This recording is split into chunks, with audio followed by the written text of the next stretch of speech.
Hello little family! Welcome to our vlog! Few months ago, nag-audition si Leah for Milk Brand and hindi talaga pwedeng mag-post anything about it hanggat hindi pa nag-air yung commercial. Actually, hindi pa naman namin alam kung makukuha siya dito as in audition pa lang talaga. Pinaalam ko na lang si Leah sa school kasi morning yung audition niya. So first things first, breakfast muna tayo. As usual, lagi tayong may egg and then ininit ko lang yung ulam namin kagabi. Hindi ko alam kung bakit laging kanin lamig yung tumataon sa mga vlog ko.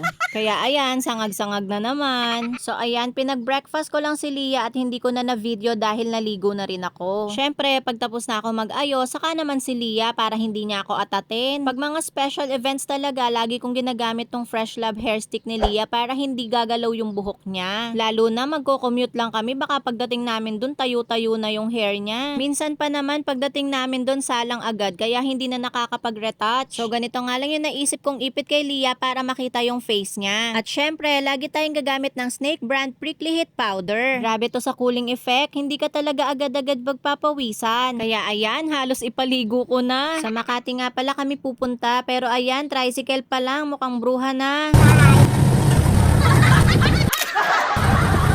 Nag-LRT nga lang din pala kami para mabilis. At pagdating nga namin doon, Diyos ko, hindi pa nag-uumpisa, may reward na. Sabi ko nga, wag niya munang kainin, baka magka-chocolate yung teeth niya. Ay naku, bagsak talaga agad. So ayun, pagpunta namin sa agency, may ilang kids na nandoon. Buti na lang, hindi pa nag-uumpisa, nakapag-retouch pa ng hair kahit paano. O diba, ang gaganda ng mga bata. Syempre, ang mga momshies, pictures. Ito nga pala yung BFF ni Leah, si OO, kasama namin siya hanggang sa shoot. Pero syempre, lahat kami nag-audition for the lead character. Pero after few days nito, tinanong ako ng agent namin kung hindi raw ba makukuha si Leah, pwede ba siyang maging background talent. Syempre, sobrang excited namin. Oo agad. Sino ba naman kami para tumanggi, 'di ba? Commercial na 'yan eh. Kaya abangan niyo yung next vlog namin. About naman yun sa shoot. So after audition, bumili lang ulit kami ng tinapay para sa bahay. Ang mura lang pala kasi dito compared sa Bread Talk. Tapos nag-grab na ulit kami and then LRT pa uwi. Si Leah, every after audition, binibigyan ko talaga siya ng reward. Minsan pagkain, minsan toys, pero mga mura lang naman, around 300 lang siguro. Syempre, hindi rin naman talaga madali yung ginagawa niya. Although gusto niya yon, mahirap din kaya yung paulit-ulit. Effort and patience din kasi yon, kaya ito ang pang-motivate ko sa kanya. So for today, sa National Bookstore ko siya dinala para sure ako na educational toy ang makukuha niya. Hindi nga siya maganda o gaga dyan, sobrang daming pagpipilian. Ito nga yung napili niyang colored pencil, super cute. Maisingit ko nga lang pala yung buhok ni Leah, tingnan nyo, hanggang ngayon pauwi na lang kami pero wala pa ring tikwas-tikwas. Yung bangs niya, ganyan talaga yan pag napapawisan. Diba? Sobrang effective talaga ng hair sticks. Anyways, after nyan, bumili lang din kami ng chooks to go. Hindi ko na rin kasi kayang magluto at gutom na rin talaga kami. Pagdating sa bahay, nagsalang lang ako ng sinaing. At ito na nga ang mini vlog ni Leah. So, may binili ako. Eto, tingnan mo guys.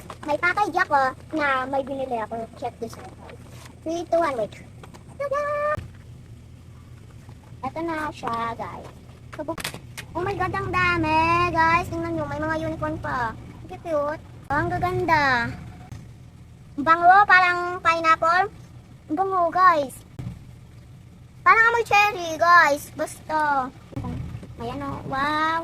Oh my god guys, hindi na tayo pwede maghanap ng sticker. Kasi favorite ko may sticker. Sabi ko na may sticker, kala ko wala eh. Ang gaganda guys oh. Tapos ito pa yung mga cute. Bye!